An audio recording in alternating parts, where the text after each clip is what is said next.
Buenas tardes, somos estudiantes de la UENIC. Mi nombre es Carmen Sáenz Méndez. Yanidi Gutiérrez Arias. Silvia Gándara. La tarde de hoy estaremos hablándoles sobre el pensamiento, habilidades de pensamiento, pensamiento divergente y convergente y la importancia de la estimulación del pensamiento divergente en el aula de clases.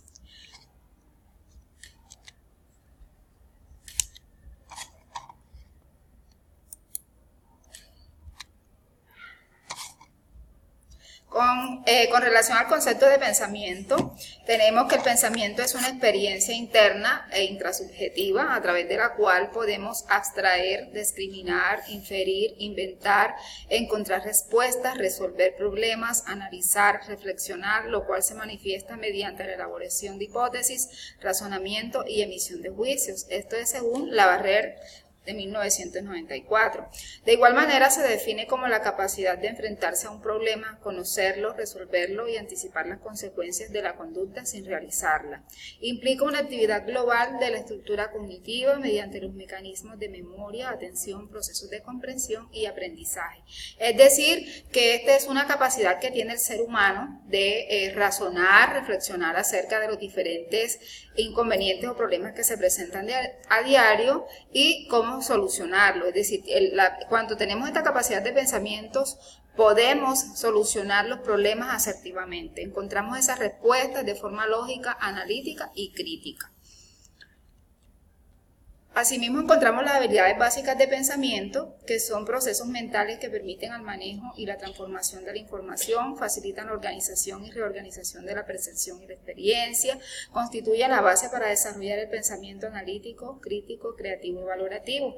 Se aplican en cualquier situación de aprendizaje y de la vida cotidiana. Ellas ayudan a la comprensión, la formulación de inferencias, la predicción y la solución de problemas. Es decir, que los seres humanos estamos dotados de estas habilidades de pensamiento que nos hacen más reflexivos, que nos ayudan a, no se llaman básicas porque que no tengan valor o porque sean muy básicas como lo dice la palabra, sino que estas nos llevan a una capacidad de análisis crítico, que nos ayudan a analizar las diferentes situaciones que se nos presentan en la vida cotidiana y que nos ayudan siempre a estar buscando respuestas o soluciones asertivas.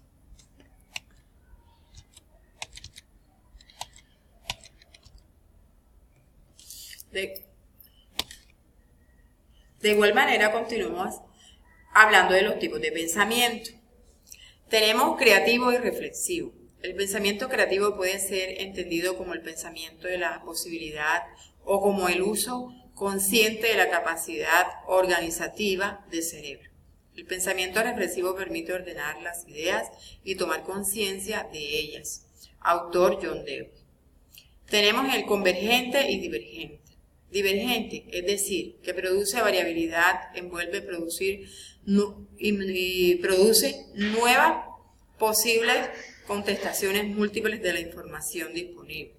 En contraposición, el pensamiento convergente produce singularidad, solo busca la contestación más correcta. Su autor, Guilford. Lineal o lateral. El pensamiento lateral es un tipo de pensamiento creativo y perceptivo, como su nombre lo indica. Es aquel que nos permite movernos hacia los lados para mirar el problema con otra perspectiva. Y esta es una habilidad mental adquirida con la práctica. El pensamiento lineal se caracteriza por el análisis y el razonamiento. Su autor, De Bono. Tenemos también el pensamiento janusiano. Se relaciona con trabajar dos temas de forma simultánea. También le llamamos pensamiento homeospecial, en el cual une dos ideas aparentemente creativas o que se excluyen entre sí para producir la novedad. Su autor es Rutherford.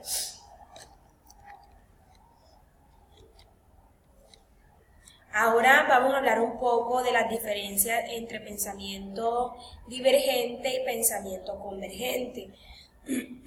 El primero es el pensamiento divergente, que se rige de patrones, busca lo cierto y lo correcto, excluye nuevas rutas para seguir la rutina, es decir, que no permite que se den nuevas experiencias para el aprendizaje.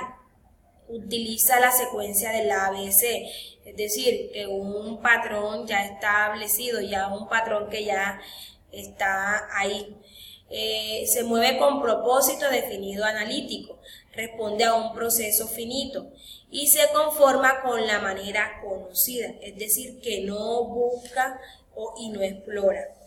El pensamiento convergente rompe estructuras existentes, se inquieta por lo nuevo, es decir, que no está quieto, siempre está en movimiento, está en búsqueda, en investigación. Abre nuevas vías de experiencia, es decir, permite todo lo nuevo, le abre campo a todo aquello que sea positivo para el aprendizaje.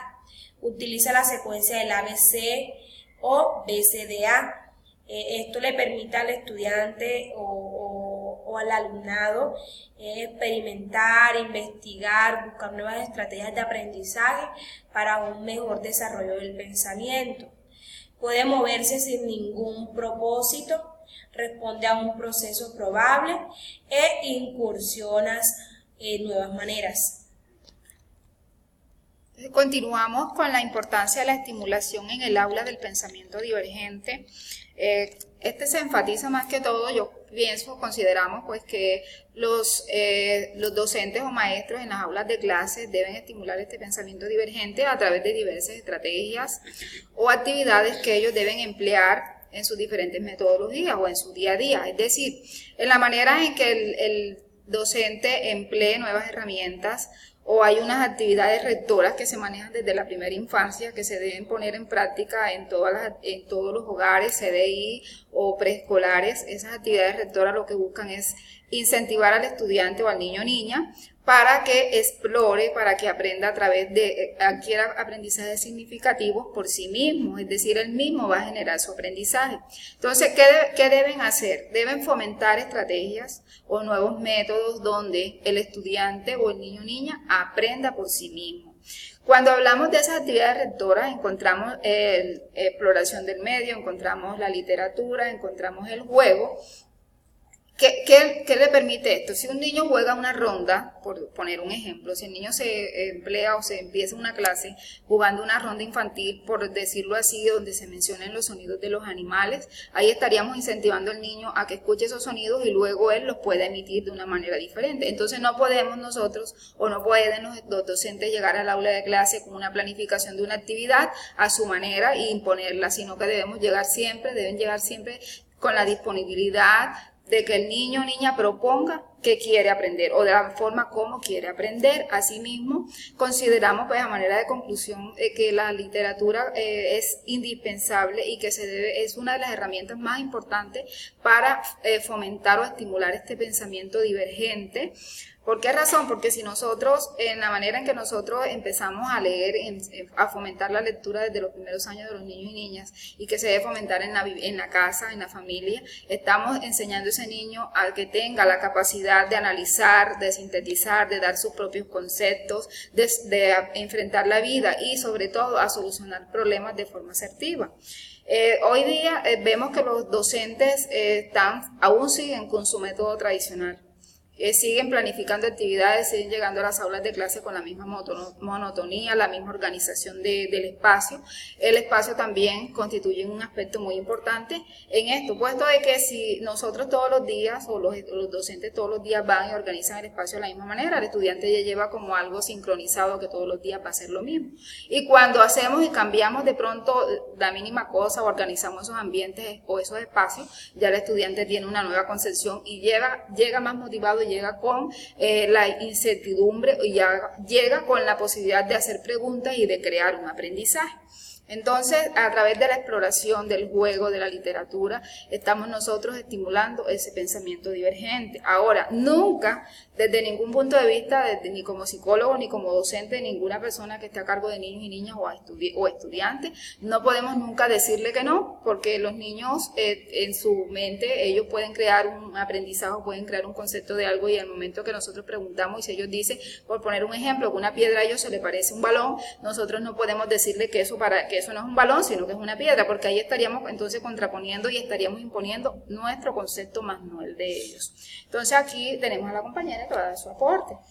Sí, también pues estaría de acuerdo y sería bueno que a los docentes se le implementara como un método diferente, o sea, donde ellos se doten de herramientas, que no sea, como decía la compañera, una monotonía, sino que ellos vengan con el método antiguo, sino que pues ellos adquieran herramientas en el aula, y que sería bueno que al principio de una jornada educativa, pues por lo menos los niños de preescolar que están empezando están empezando sus estudios, sería bueno de que por lo menos la profesora al principio en su mesa les colocara un armatodo, por ejemplo.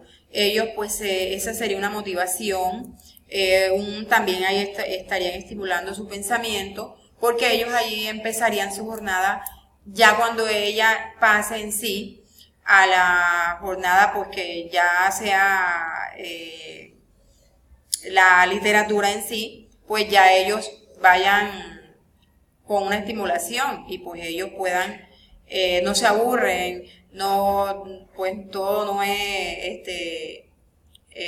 todo no puede ser la monotonía, sino pues que ya ellos sean una motivación diferente.